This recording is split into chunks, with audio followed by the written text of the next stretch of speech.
In this podcast, we explore the topic of microdosing through informal conversations. We host experts about the latest research, members with personal stories, practical tips about microdosing, and much more. If you're interested to join the conversation, let us know.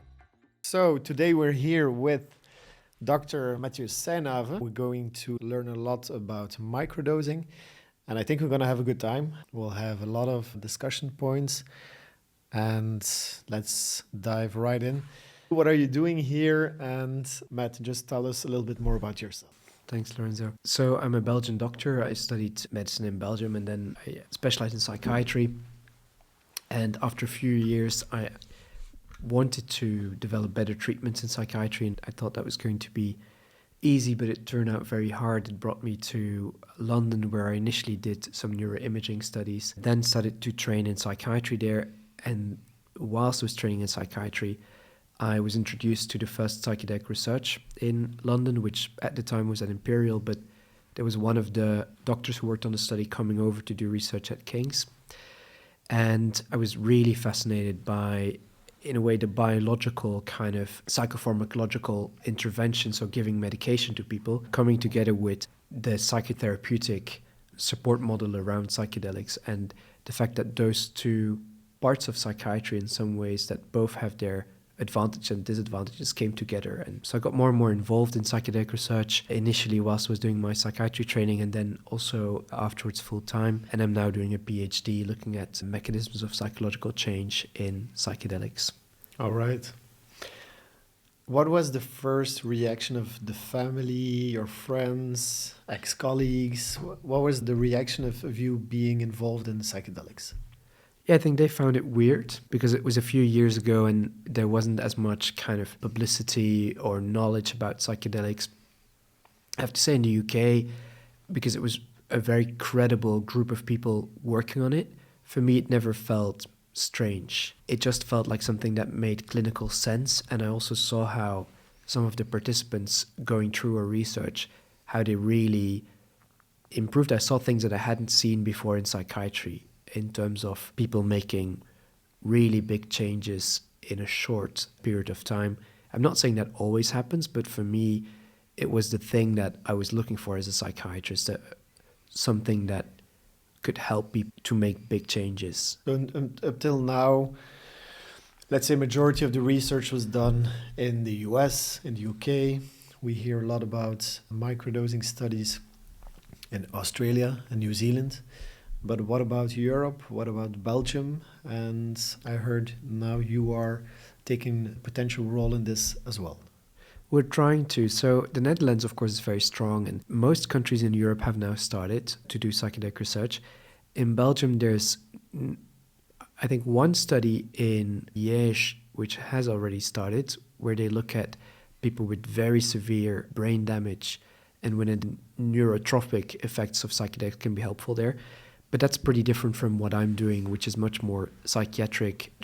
We mostly look at depression, PTSD, and addiction. And because there's appetite in Belgium to start doing research, but the difficulty is always to find funding, to find money to do the research. So we started a foundation together with Koning Boudewijn Foundation to support trials, clinical studies, essentially with psychedelics in Belgium.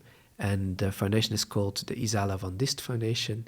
And Isala van Dist was the first female doctor in Belgium. And she, at the time, wasn't welcome in Leuven. She actually had to go to Switzerland to study medicine and then came back and played an important role in women's health, in the development of sort of medicine and women's health in Belgium. So we felt something that was stigmatized at the time, but is normal now, that women are doctors. And the hope is that maybe psychedelics can have a similar future, that they are very stigmatized now. They're already being used in Switzerland, and maybe in the future they can then also find their place in our healthcare system here in Belgium. Love the name, the mission around it. If people want to help, how can they help? Where do they need to go? Do they contact you? They probably need to contact you guys first to get through to me, or if they find me on LinkedIn or something, they can contact me directly. We're building a website for the foundation, so if people want to support, we welcome smaller contributions as well as larger ones. So yeah, I would very much encourage people to get in touch. Great. We still had questions about how it actually works, how high dose of psychedelic and the research around it work. Can you give us a little bit more details about that context? Definitely. So the important thing to remember about psychedelic research is that the actual psychedelic experience, which is often only once or twice in the course of the research study, is actually being delivered as part of a package deal, you could say, together with psychotherapy. And so there's what we call the preparation phase, in which people are being prepared to have their psychedelic experience. a couple of days before, I suppose? A couple of or weeks months? even. There's often 3 sessions, which are done over 2 or 3 weeks. And what people learn is how to navigate the psychedelic experience when it gets scary. Then breathing exercises are an important part of that. They also do a bit of exploration work. What might come up? What is my intention? Why am I doing this? What are my expectations? What do I hope to get out of it? And then the actual psychedelic experience happens in a room in hospital. It starts in the morning. When we give people psilocybin, it's about 8 hours long, the experience. So it can be a pretty long day. To make it super tangible, how does the room look? Yeah, it's a good question. So it looks like a hospital room with some bits to make it as cozy as possible within the limitations of a hospital. So maybe some kind of fake candles, some flowers, because you can't use real candles in hospital because of the fire risk. But so it looks as cozy as possible. The lighting is quite low, and again, some music and the whole set and setting. So the set being the psychological set of people going into experience, and the setting being the physical setting in which it's being delivered. And then people have their sort of inner journey, which often people say, or you could say, quote unquote, trip. Main effects being that people they can have certain visions, they can see things, which are the kind of visual distortions. They can have synesthesia, which means that you can see musical patterns, for example, or different kind of senses are being connected with each other. And then people often have a lot of almost maybe memories coming back, or they're being flooded with a little bit like a dream of which you are conscious. You're looking at the content of a dream as it comes up. And what we know in terms of how psychedelics work on a neurobiological level is that they soften, you could say, people or assumptions and or beliefs, and they increase the communication between different parts of the brain, between the different networks of the brain, so that often information, you could say, bottom up from our nervous system comes into people's awareness. What that means is that new insights can arise. There can also be a lot of noise. It can be very confusing. There can be a lot of kind of half-formed images that then change again. But the thought is that people can look at things without the limitations of our own beliefs. And so we can look at things a little bit in a new light, a little bit more like children look at the world, you could say. And we hope, or at least that's the hypothesis, that then helps people to update certain beliefs, to update the map, you could say, that helps you to navigate the territory, and that people can form, especially people with depression, they often have very self-limiting or very negative beliefs about themselves and the world. The world is an unsafe place. I'm not good enough to be happy in this world. And that people can reevaluate those beliefs, essentially. So if I'm correct, there are 1 or 2 therapists that guide the people during these 3 or 4 hours sessions. What is the role of that therapist? The therapist sits there and supports, but also follows. So the therapist is not going to take the lead unless they feel it's really necessary. So if people have a panic attack, for example, because they get very anxious and things seem very real and they feel very threatened by something, then the therapist might help by saying that everything will pass, it's only like a waking dream, it's not really happening. Or they might say, maybe do some breathing exercises or go into it. And so the therapist sits there, the participant has eye shades and lies back and listens to music and goes on this inner journey. And then often towards the end of the experience, the participant really wants to talk to the therapist about what they've been going through. And then they often do what we call the integration part of the psychedelic experience, which in a way is to find out what is most useful in terms of what happened during the psychedelic experience, during the inner journey that people want to use to make changes in their lives. For example, I went back to myself as a child and I saw myself being in the kitchen with my mother, and I thought she was really angry with me and really disappointed in me. But actually, I remembered in my psychedelic experience that my parents had just had a fight, and now thinking about it as an adult, I think they were actually going through a really difficult time as a couple, and maybe it wasn't my fault. And then people maybe come out of the experience and together with a therapist, maybe they want to go and talk to their parents about some of the things that happened and want to be curious about some of the things, and how can some of the content that came out of the psychedelic experience, how can that be integrated into people's lives, the way that they live their lives. It's the third part of the experience. So you have the preparation, the dosing, and then the integration. And that's the sort of package that we offer in these kind of psychedelic trials, research context. So if we talk about psychedelics, generally people ask, yes, but what if I have a bad trip? Yes. What happens then? What is it? Can you elaborate on that? That's a very good question. And that's on everybody's minds, right? And although the bad trip is something that, of course, we have been told about a lot, I also went to school thinking that psychedelics were incredibly dangerous, incredibly addictive, and that you had an incredibly bad time when you took them. But in research, we don't see a lot of bad trips. I wouldn't say that there's no anxiety whatsoever. Of course, people go to their old fears and they're being anxious. But when people feel safe and well supported and well prepared, we see that actually the bad trip isn't something that happens that often. And it seems to be something that you can really mitigate by offering the right support around it. I think in one of our conversations, or it was with Nicholas, we talked about there isn't a bad trip, there's just a safe and an unsafe trip. Yeah, of course. Yeah, but a bad trip, there are bad trips, I would say, in terms of trips with permanent negative outcomes are bad, right? If somebody has an accident because they can't keep themselves safe under psychedelics, then that's a really bad outcome. The way we work with that in hospital is that you could see the therapist almost as the parents of the participant during that time, so that they will, just like when you have a young child and there's coffee on the table and that the child is going to pull on the tablecloth, you're going to take the coffee away or take the child away or keep them safe. But then you let them explore as long as they keep themselves safe. So a bad trip doesn't mean not having only positive thoughts. Because that's typically what people say. I'm having a bad trip, I'm having negative thoughts, and maybe I'm going to be stuck in that negativity. That's a great point. Which is Yeah. most probably a function of the psychedelic substances, is to go to these negative emotions. Sometimes maybe. And adapt it, or... There's a saying that if you think about a wound that has a lot of filth in it or like a lot of dirt in it is going to keep infecting. And that you need to, what a doctor will do is they will look into the wounds and they will clean it.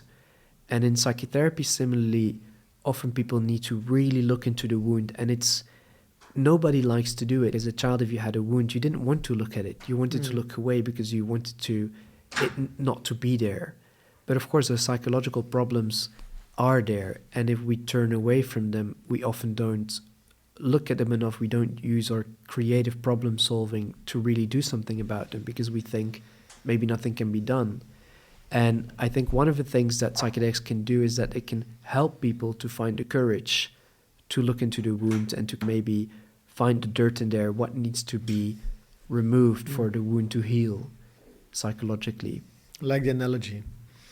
We also talked about another analogy of going to the dentist once or twice a year, and then, so compared with a high dose of psychedelics, and then going to the dentist, So we also have an analogy about high doses and microdosing. High doses being going to the dentist once or twice a year, and then microdosing, brushing your teeth every day. What do you think about that analogy? Does that resonate? I don't know. As a scientist, it's too early for me to comment. Yes, there's anecdotally, people are sometimes saying, oh, I had a high dose experience that was very helpful. And then afterwards I used microdosing to do some extra work. People sometimes say it's a bit like a spring clean, and then afterwards I used the kind of low doses to do a little bit more of the kind of detailed cleaning maybe. That's great.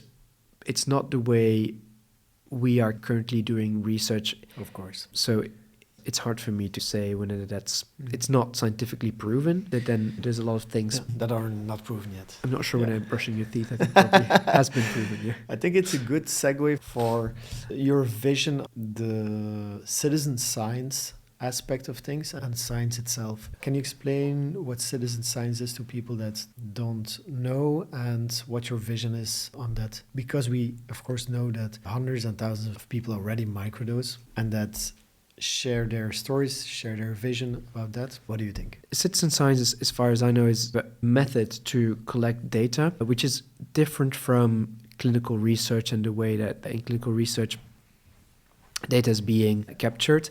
Citizen science is a website where people can go to and they can fill in questionnaires about an experience that they've had. In this case, when we think about microdosing, people can use low doses of psychedelics and then report what the outcomes are. So they can do questionnaires before they do it and then maybe during and after. And those questionnaires can measure certain parts of or certain changes. Maybe is there more, are they happier? Have they made certain changes in their behavior? Maybe smoke less, drink less. Do they feel more creative? And less anxiety. Less anxiety, exactly. The difference between that method and the method in the research that I'm doing, which is the control arm.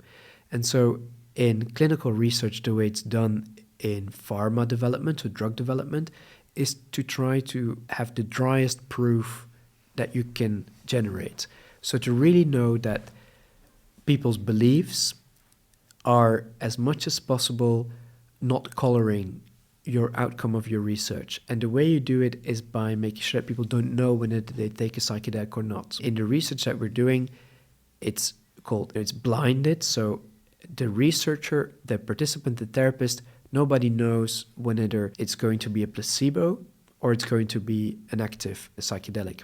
Of course, you can say once the effects start, it might be pretty evident that people get a psychedelic substance, and the way that's being worked around is by using different doses.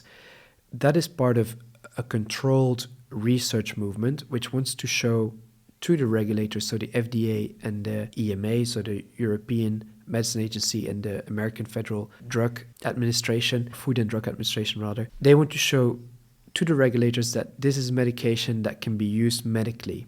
That's clinical research. For microdosing, as microdosing is often used in non-clinical settings, so for people who don't have depression, they just want to use low doses of psychedelics to make certain changes, or maybe they think it's going to help them in any way that they are interested in. That's not part of a medically controlled development program. And so there is very little science happening in microdosing. And so a way around that is to use citizen science, which is a citizens-based and driven scientific method, but where you don't have blinding. So you don't necessarily, you of course know that you're taking a microdose when you're being part of it. And of course you have pros and cons, right? Because if you look at positive outcome, could be you don't research on 20 people or 100 people, you research on a ton of data, which is extremely important. Could be done not only in a lab or not only in a hospital. It's real world. But in the real world. And of course, the negative or challenges could be it's not controlled enough. People already are biased because they're doing it, etc., etc. Is there a benefit? Do you think this should continue and that citizen science is beneficial for the totality of it? I think people have the right to explore whether a substance is helpful for them or not. Of course, if a substance is illegal, then people are then it's a criminal offense to use a substance. And of course, that's problematic, right? If coffee would be illegal, we would all be having to make the choice between either breaking the law or not using it. And that psychedelics are currently in that space, and that's difficult. But I think it makes a lot of sense for citizens to set up their own science and to not wait for a pharmacological development to know when it is something can be helpful for people who don't have depression, for people who don't have, but who might want to improve their lives anyway. And it's called betterment of the people. We had a discussion a couple of weeks ago about the comparison with NFTs or with the cryptocurrency world that is science today, or until citizen science, let's say. It's always in one place. It's not really decentralized. It's a couple of huge organizations that control it, which citizen science is the opposite. Everybody has some kind of an added value in that space. Coming back to the differences and the potential use of it in the future, very simply, do you think we should continue using citizen science for studies or not? Yeah, I think it's a useful way of gathering data. Why wouldn't we? Yeah, I suppose the big downside is that it will never be able to be used to convince a government something can be medically used. So as long as it's not used to claim any medical evidence, I think that's fine, and I think it makes a lot of sense to have different systems for different things. From my perspective, I see it as like the pre-research potential, for example. Okay, let's see what citizen science gives us as information, and based on that, have not real, but Do bigger studies. Yeah. Yes. Big studies are expensive, so you always want to know whether there's any suggestion that something works before you do a big study. The suggestion that psilocybin was helpful for depression came because if you go back to the research which has happened in the 60s and 70s, which can't be used anymore as medical evidence now, but there were suggestions that people got better, and there were 40,000 people who received psychedelics, mostly LSD, in the 60s and 70s. So it wasn't based on anything. And then they looked at health outcomes in communities that were still using psychedelics. And then you looked on Reddit where people were talking about my depression has improved a lot since I used psilocybin. So there was a lot of what we call anecdotal evidence, which isn't reliable evidence that you can publish in something like Nature, but it's suggestive. And of course, as a scientist, you're trying to learn new things about the things you don't know. So you're always keeping an ear out for suggestive new things that haven't been researched. Yeah, last time we checked Reddit, the Reddit group had about 400,000 people talking about microdosing, talking about their experiences, also the risks, also how to do it, etc. Because not everywhere we know, of course, microdosing is legal. Super, super interesting. Also from our perspective, things are changing so fast. Sometimes we don't really know what is still right from the wrong way of doing things. But I guess it's also, everybody has his own perspective on this.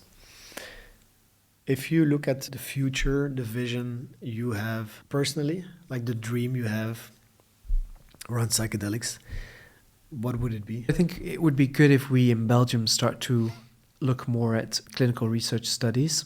I think the evidence that we currently have is promising. So it would be good to develop the expertise in Belgium to also offer it to people who need it the most. So that's one hope I really have. And it's looking good. There is definitely amongst the psychiatric professors in universities, there's appetite to start with research. I gave a couple of talks about psychedelics recently, and it was really well attended by the psychiatrists in Belgium. So that's my hope. And then, of course, we need more research. We need good research, hopefully funded by the government and not only by commercial companies, to find out how to use these treatments, who did they work for. They're currently also used in, so as we said, PTSD, post-traumatic stress syndrome, anxiety, depression, but also in eating disorders, anorexia and bulimia nervosa. They're also being used in autism. So there's a lot of new happening, and I think we need to just learn how to use these. And then I think on a societal level, my hope is that we have science-based drug policy so that we don't work with what we think might happen, but that we look at evidence and look at what the risks and benefits of different substances are, and that we open up to changing our drug law. Because if you think about it, alcohol is an incredibly dangerous drug. We use it at 6 to 8% or 3 to 6 or to 8%, and it's already very damaging at those very low quantities. David Nutt talks a lot about the drug harm score, so harm to ourselves or to others. How do psychedelics score there, and can you elaborate on that?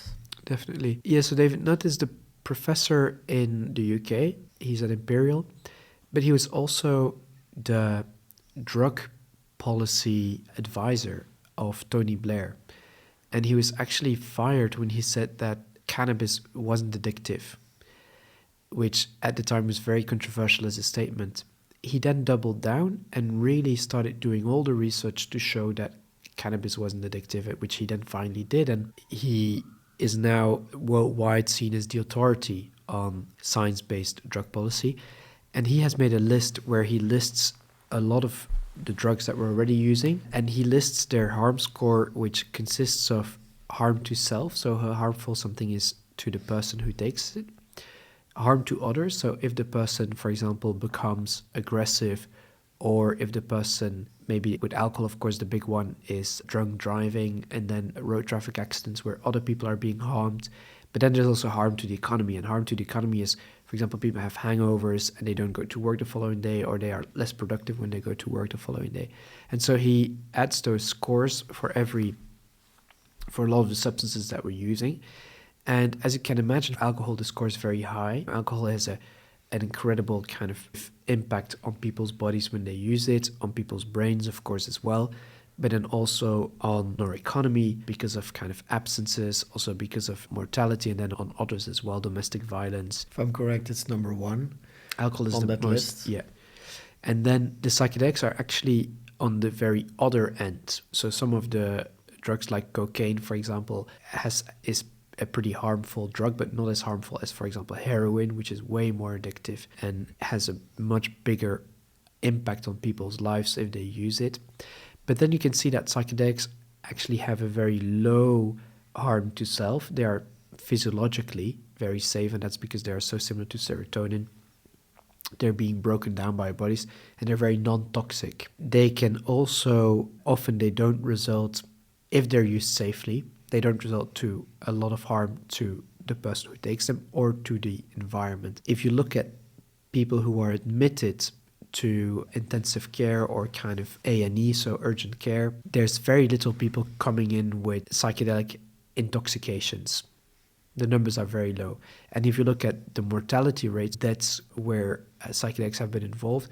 The numbers are also pretty low, much lower than for the other drugs, illegal drugs, and also much lower than for opioids, for example. And much lower than legal drugs, which are Nicotine is then the big one, nicotine and alcohol. So it's pretty promising. It's pretty good news. Of course, psychedelics aren't used there's more use now worldwide, especially I think at the lower doses. But of course, it's hard to say how they would change our society if they would be used more. I suppose what we are doing research-wise is to really develop them as treatments for psychiatry, so that wouldn't necessarily make them available on a larger scale. That would just make them available in healthcare. I just finished the podcast with Huberman about creativity, about a 2.5-hour podcast, which I completely loved.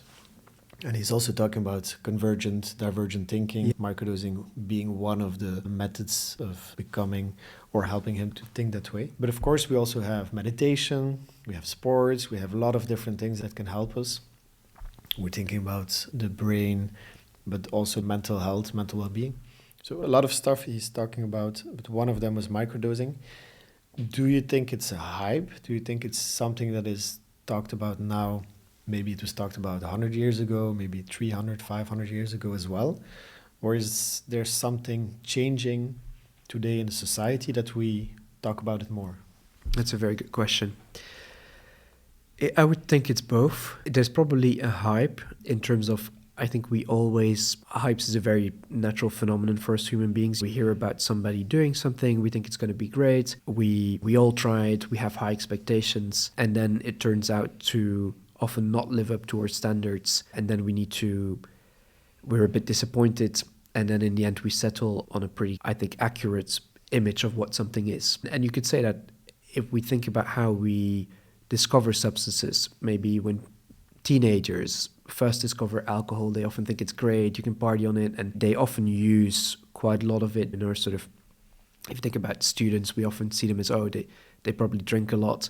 And then later on, often people find a healthier relationship with alcohol and they say, oh, maybe I'm going to drink less. And then some people stop entirely, or some people never drink. And that's probably a pretty healthy way of thinking about them. And I think we should think the same about psychedelics. They're good for some things. They have their risks as well.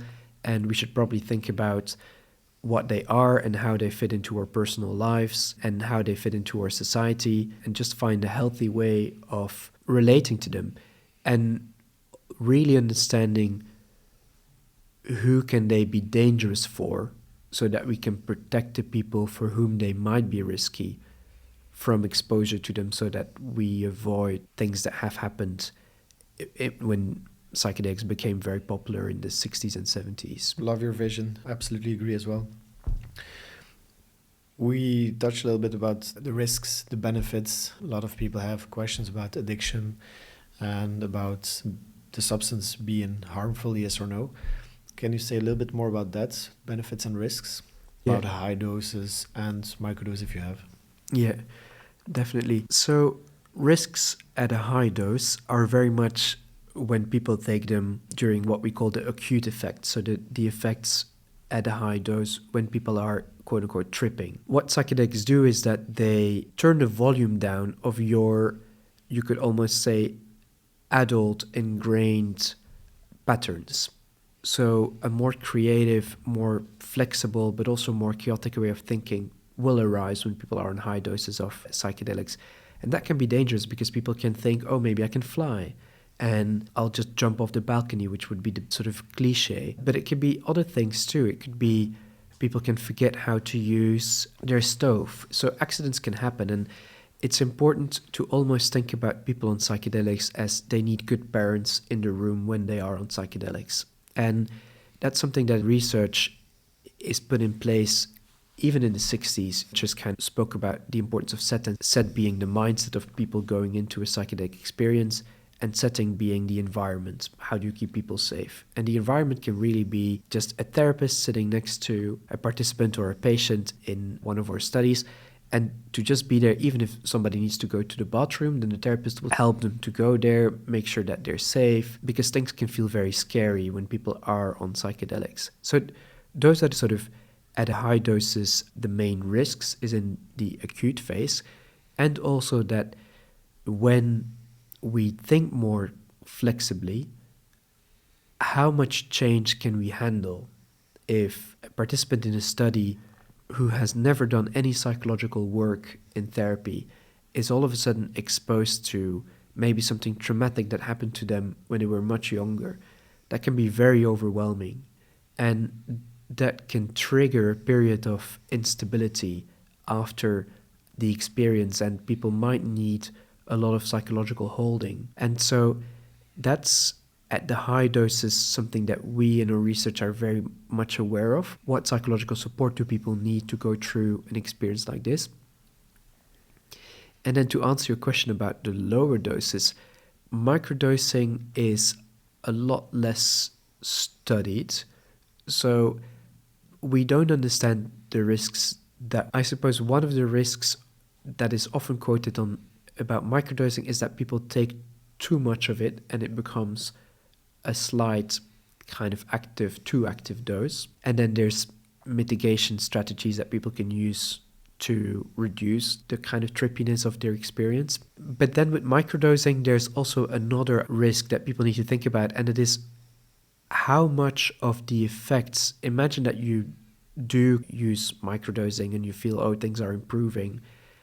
How attached do you become to using an external substance change? And that's something that I think you've probably been thinking about more than I have. How do you mitigate that? And I suppose it's a question for you, Lorenzo. One of the reasons why we surround ourselves by more scientific people, because we don't have that background, of course.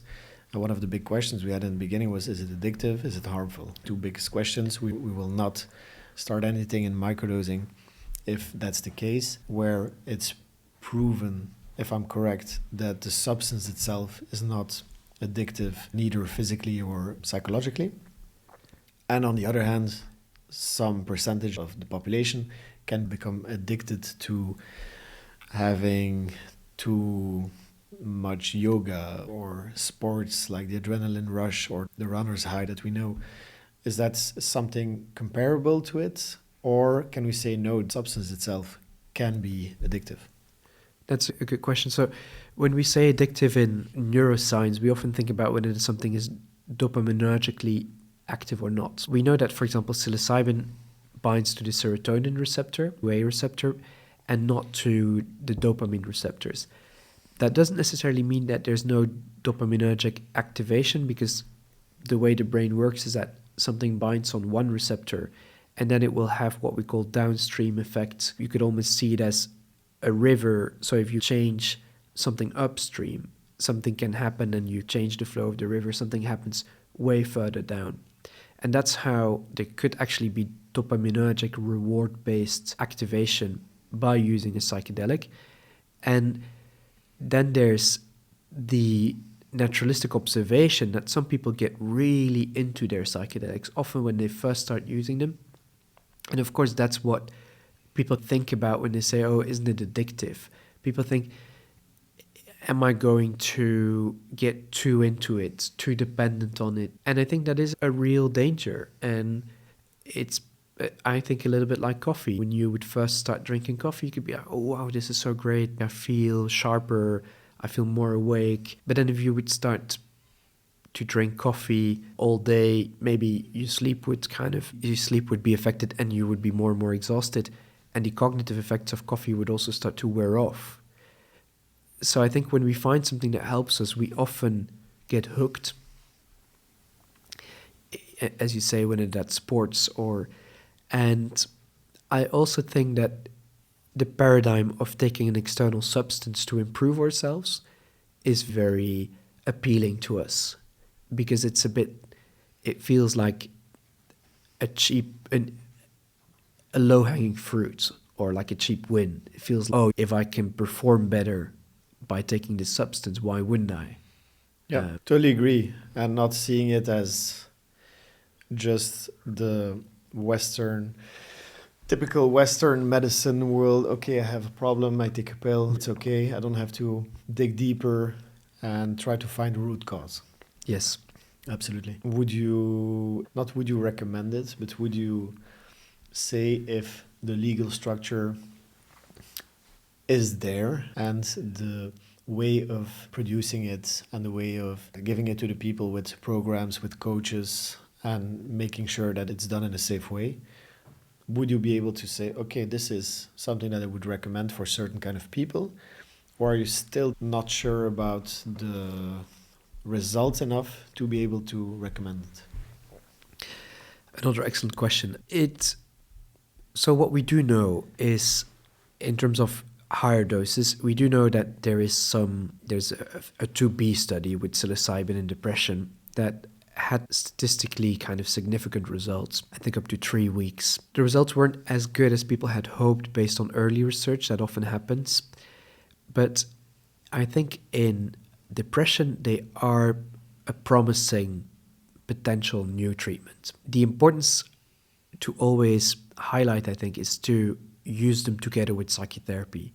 I think what psychedelics can really be is enhancers of a psychotherapeutic process. Sometimes people say maybe they're catalysts of a process of change. And I hope that's how they will be used if we ever use them clinically, that they are never used just as a little bit like an antidepressant, which is often used to just take the substance, you go home and as usual, and you wait until the effects or maybe your depression improves.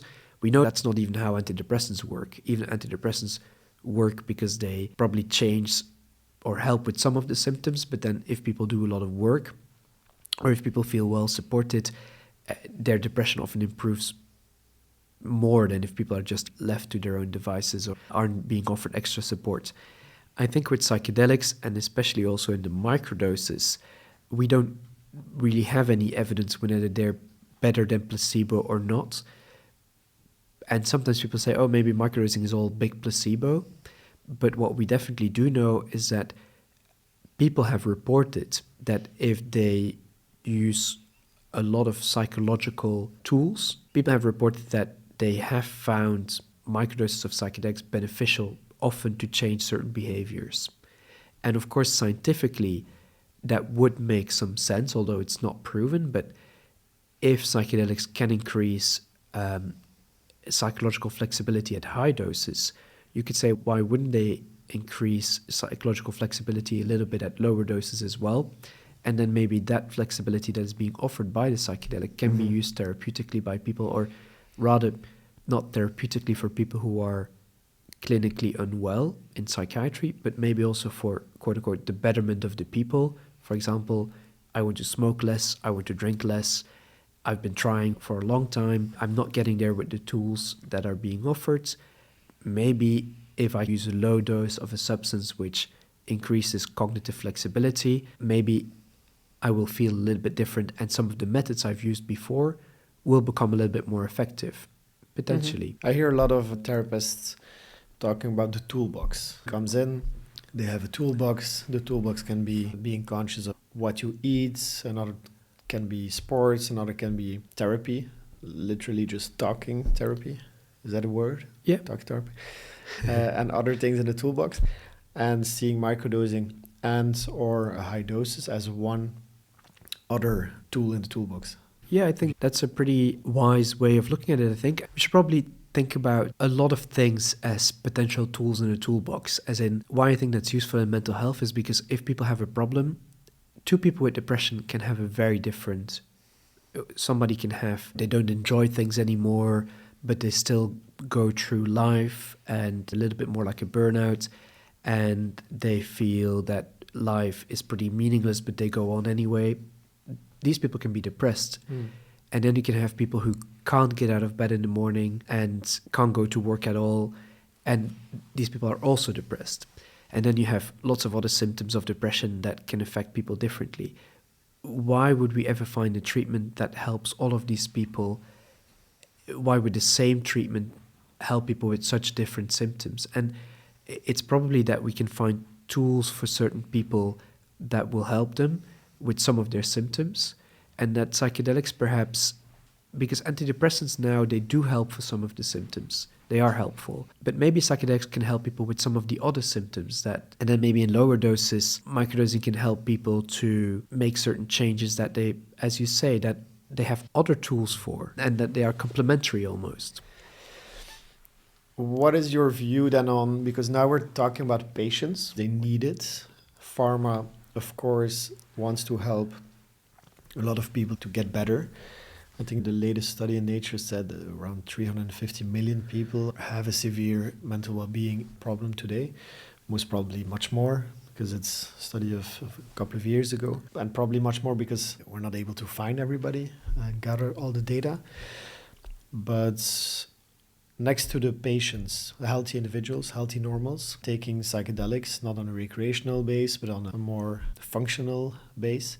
What is your view on that? So between the patients and the healthy normals? I think healthy and unwell is on a spectrum, right? All on a spectrum somewhere between our biggest potential of how healthy we could be and how unwell we could be. And I think we shift on that spectrum, and we all have, as your first question suggested, we all have difficulties in our lives and at times. So I think it's important not to have a group of patients and a group of, but of course, as a psychiatrist, for me, it's the people who are most unwell that I'm most interested in helping. And that's just because of my training. And I think for other people, more in the coaching world and maybe more what you guys are doing, there's more interest in how can we improve the lives of people who maybe aren't clinically depressed or clinically psychiatrically unwell. Absolutely. But who still want to use the benefits. And then the Netherlands is a really interesting example, because the Netherlands has decriminalized the use of psychedelics for non-clinical use. So just to explain, in the Netherlands, you still can't legally treat depression with psilocybin, with psychedelics. But if you don't have a depression, you're actually allowed to take psychedelics. And so if you have a depression, you're also allowed to take psychedelics. Yeah. But you can't go to a doctor and be treated with psychedelics because there's no evidence that is strong enough, and those treatments aren't being fully proven. But so the Netherlands is an interesting gray zone, and there's other countries like Switzerland where Actually, the medical use of psychedelics is already happening. And in Oregon, who has very recently in the States as a state also made medical use of psychedelics legal. So there are kind of cases as countries that we can use. I'm not sure whether the Netherlands has lower depression rates. I'm not sure whether psychedelic use protects against people or when it makes people's mental health better. There are some studies that, and this is an interesting study when they looked into the Native American population of people using psychedelics and people who didn't use psychedelics, and they saw that actually the levels of mental well-being and addiction were much better with the group of the Native Americans who used psychedelics traditionally and the people who didn't use it. Interesting. That can also be because of the community element, and that's what I want to just stress, is that I think psychedelics, if they're used in a group of people together, can also have pro-social effects where people just bond better when they use them together. And I think what we're learning more and more is that a community of people who support each other is a massive kind of part of mental well-being and also a healthy society, I think. I think it's a study with Dr. Rosalind Watts, and also talked about that community aspect. In the beginning of I Do, when we talked about, okay, how do we see the programs, how do we see people interacting with microdosing, we always saw groups, and we also saw results of people being able to communicate much more, being able to not communicate only about microdosing, but also, of course, their life, their issues, and having that connection does make sense. So yesterday I went, it's been a long time, but I went to seeing Avatar, the second Avatar. Yeah. Very interesting. Ayahuasca movie. Yeah. I actually didn't know until Nicholas, my co-founder, also talked about the psychedelic aspect, apparently, community aspect about the movie.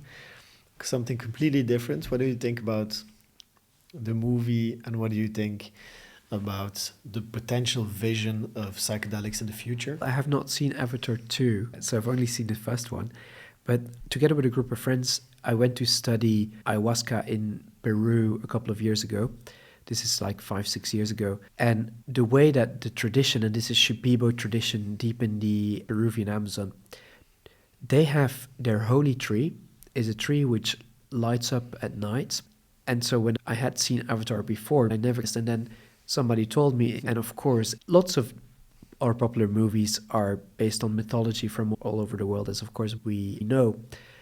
But yeah, Avatar is very directly based on the Shipibo ayahuasca tradition, where they have something called Noa Rao, which is a sacred plant, the most wise tree, you could say. And then it gets very religious / kind of avatars that we can all access something of that source within ourselves. And that's often what people who drink ayahuasca, especially not necessarily the first time, but if they go back to it, find is that they find a connection with a bigger system. And people say, oh, I feel that through drinking this psychedelic brew, I felt connected with everything around me. And the scientific explanation for that is that our ego, which is our sense of self that is separate from the rest of the world, is a construct somewhere in our brain, and it's called the default mode network, where that is being kept alive. And psychedelics disrupt the default mode network so that people temporarily feel that they are part of a bigger system, which of course we are. If you think about, if you would see a group of ants, every ant might feel that they're an individual, but if we look at them, we would say they're all working together clearly. And in a way, us humans do that too. We collaborate all the time. But that experience of feeling that people are part of a bigger system can be very protective and can change people's feeling of isolation, loneliness, separateness. And that has often been linked, the quote-unquote mystical experience or unity experience or ego death or ego disillusion has often been linked to good therapeutic outcomes in studies. So people who had that experience often in the long term felt that their lives had become more meaningful and that their mental health had improved. That's really how they are used in traditions on which Avatar is based. And I think Avatar as at least what I know, what I remember from the first movie, is a lot about that sort of finding a larger community whole and things becoming less meaningful and other things becoming more meaningful. It's close to spirituality, right? Mm-hmm. When we talk about psychedelics, we touch different aspects of everything. Of course, we talk about science, we talk about that spirituality. For me, in the beginning, there was the opposite. You have science on one hand, and then you have spirituality. If we go a little bit deeper to that side, we think about what Olivier Chambon is also talking about: consciousness, being able to tap into a certain consciousness or unconsciousness. Is it a field you like to discuss? Not. Is it strange for a scientist or a researcher to talk about spirituality, or is it linked? Is it combinable? What do you think about that? That's another really interesting question. When I went to London some years ago, I was a believer in biological psychiatry, and I thought everything needed to be, and I still think that science is an incredibly useful method of learning more about things we don't understand. But the most important thing, I think, as a scientist is to remember that you are part of a system wanting to learn more about the unknown. So therefore, you need to appreciate and admit that there's a lot you don't know. Otherwise, why would you do science if you already know everything? And so working as a scientist within a big unknown means that there might be a lot of things that we now think or we don't understand or haven't been proven. There's so many examples, the Copernican revolution, Darwin kind of evolution theory, those were all mind-shattering, revolutionary systems which we now are completely used to. And so why wouldn't there be other things that we don't understand and that as scientists I think we need to be open to? And the truth is that when I then started working in psychedelic research, people went into their psychedelic experiences, especially the people who had pre-existing beliefs around spirituality. So not long ago, a couple of weeks ago, I was sitting in a dosing session with somebody who was very profoundly kind of religious. She was a Muslim woman, and she said, my faith has completely been confirmed. I was a believer before, but now I saw it. And who am I to then, in an arrogant way, decide that experience isn't valid? Like, it's a very valid subjective experience. And of course, people have had religious experiences throughout humanity, and they've been often very valued. So I think it's important for us also, even as psychiatrists, to be open to the fact that these experiences might be really meaningful for people. And of course, I think skepticism about religious systems comes from, or in a very healthy way, or learning that the dogmatic use to the use of power, essentially, that has been linked to organized religion. I think we, in a very healthy way, are very skeptical about. The difference with psychedelics is that people seem to experience pretty spiritual things very much from within, from themselves. And of course, they're influenced by their belief systems and how they interpret them. But there's definitely something that people seem to be able to tap into sometimes. Super interesting. And it's also interesting to hear your view on this as a person, but also as a scientist and as a colleague of other scientists that need to take into account a lot more of the scientific rules, let's say. Something a bit different I read about in that latest paper in Nature about companies that are creating molecules without a psychedelic effect, so without actually tripping, using the molecules and the same molecules but without the tripping. Good, bad. Who am I to say? These molecules are often still in animal models, and the article you're referring to is David Olson, who's kind of very much at the forefront of this development.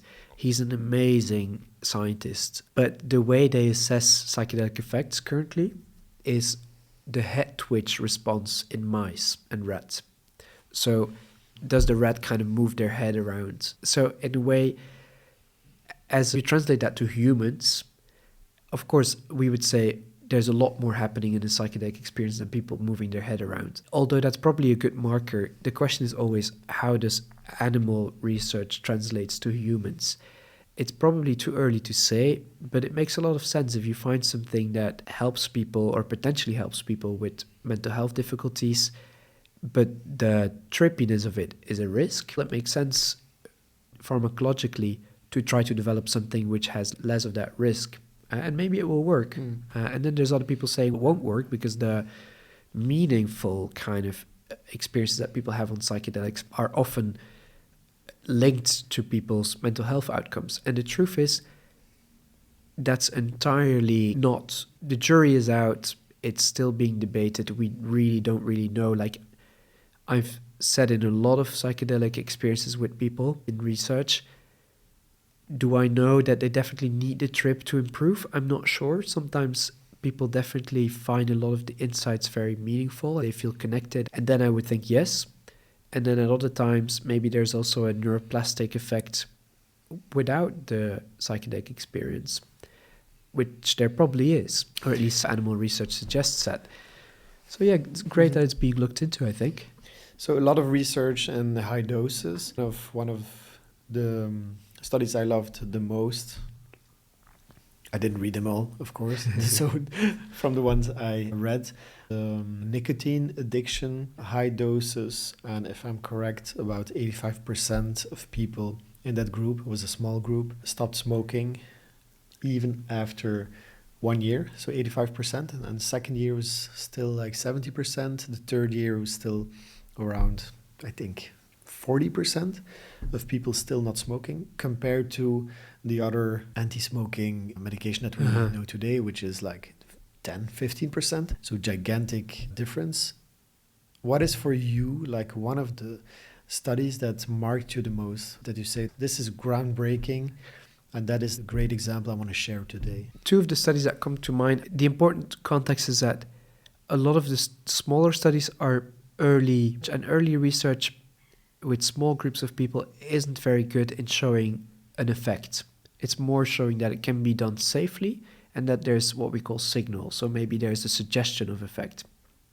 So the problem with that study is that the early studies is often the best researchers work on it with, and they really want it to work. And especially when it's not blinded, there's a lot of suggestibility. And we know that with psychedelics, suggestibility even goes up. So we know that a lot of those therapeutic effects might just come because the researchers really believe in it.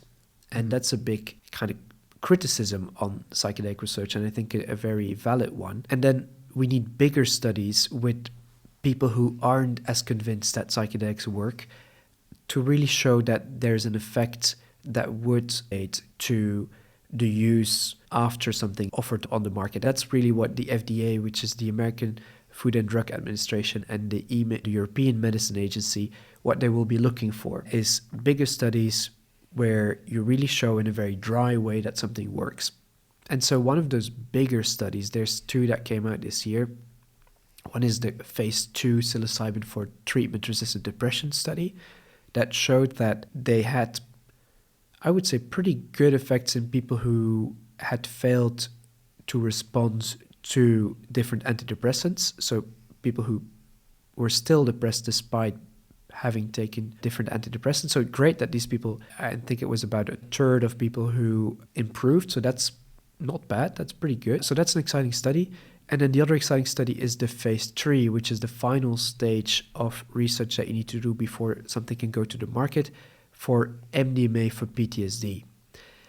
And the reason why that was a really interesting study is because it's not that they used MDMA by itself, but they used it as part of a big psychotherapeutic program, which lasted 30 hours. And so these people didn't have one MDMA experience, but they had 2 to 3 MDMA experiences. And they had 3 hours of psychotherapy before their first MDMA experience, then 3 hours of psychotherapy after that for 3 weeks, and then they were offered another MDMA experience. the interesting thing there is that PTSD is very difficult to treat. PTSD is post-traumatic stress disorder. So people who had a traumatic event and afterwards have symptoms of depression, dissociation, going back flashbacks, but often also numbness. They feel like they're not part of the world anymore. And it's incredibly, there's probably much more PTSD, especially complex PTSD, which is when the trauma has happened repetitively. For example, somebody grows up with an alcoholic father or mother. You will have a whole series of micro events that were traumatic, and they add up and they change people's perspectives on lives, or sort of life and on themselves often, and their way of also what we call attachment, so their way of being with the world. And the difficulty about treating PTSD is that people often find it hard to trust their therapist. So people with PTSD, is this going to work? Just as the therapist wants to go to the trauma, they feel it's too dangerous, so they have a defense mechanism of numbing or moving away or getting distracted, or what we call dissociation. They go to another part of their mind where they're not really present anymore, which is a defense mechanism against... Because it's too hurtful? It's too hurtful, essentially.